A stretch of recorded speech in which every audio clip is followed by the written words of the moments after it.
सुतल हो की जागल बाड़ू जटला के मैया है। सुतल हो की जागल बाड़ू जटला के मैया है। भोट मांगे आइल हथिन नागेश्वर भैया है। भोट मांगे आइल हथिन रामधनी भैया है। भोट मांगे आइल हथिन। रिकॉर्डिंग बाय खुशहाली म्यूजिक स्टूडियो। बिंदा पंचायत से भैया इनके जीतैहा हो। बिंदा पंचायत से भैया इनके जीतैहा हो।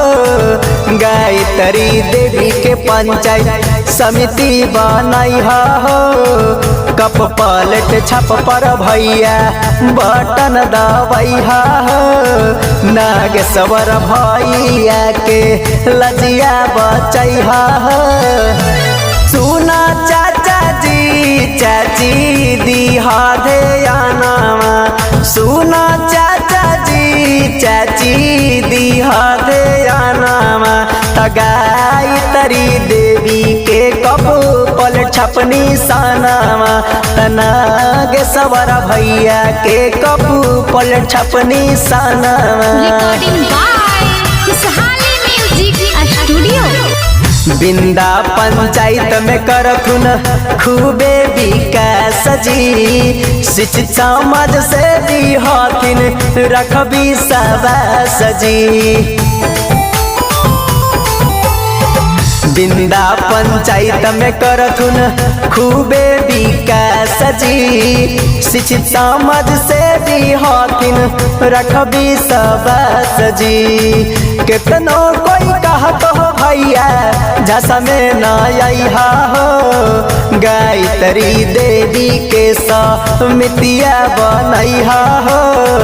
कप पलट छप पर भैया बटन दबैहा हो। नागेश्वर भैया के सपना पूरैहा हो। गलियाना गलियाना घुमथिन गायत्री देवी। गलियाना गलियाना घुमथिन नागेश्वर भैया। लेके कप पलट छपनी सनमा। गे चाची उहे पर दबैहा बटनमा। गे चाची उहे पर दबैहा बटनमा। रिकॉर्डिंग बाय खुशहाली म्यूजिक स्टूडियो। गरीब के नेता हथिन सच्चाई निशान हो। बिंदा पंचायत में चले इनकर नाम हो। गरीब के नेता हथिन सच्चाई निशान हो। बिंदा पंचायत में चले इनकर नाम हो। गलवा में मलवा भैया जीत के पहिनैहा हो। गायत्री देवी के समितिया बनैहा हो। कप पलट छप पर भैया बटन दबैहा हो। रामधनी भैया के लजिया बचैहा हो। अगे चाची नोट पर ना भोट बर्बाद करिहागे। अगे चाची नोट पर ना भोट बर्बाद करिहागे। तब की बेरी गायत्री देवी के जिंदाबाद करिहागे। तब की बेरी नागेश्वर भैया के जिंदाबाद करिहागे। रिकॉर्डिंग बाय खुशहाली म्यूजिक स्टूडियो। भोट देवे जइहा भैया सब कमवा छोड़ के। कहे संजय सानू बिकी दोनों हथवा जोड़ के। भोट देवे जइहा भैया सब कमवा छोड़ के। कहे संजय सानू के भी दोनों हथवा जोड़ के।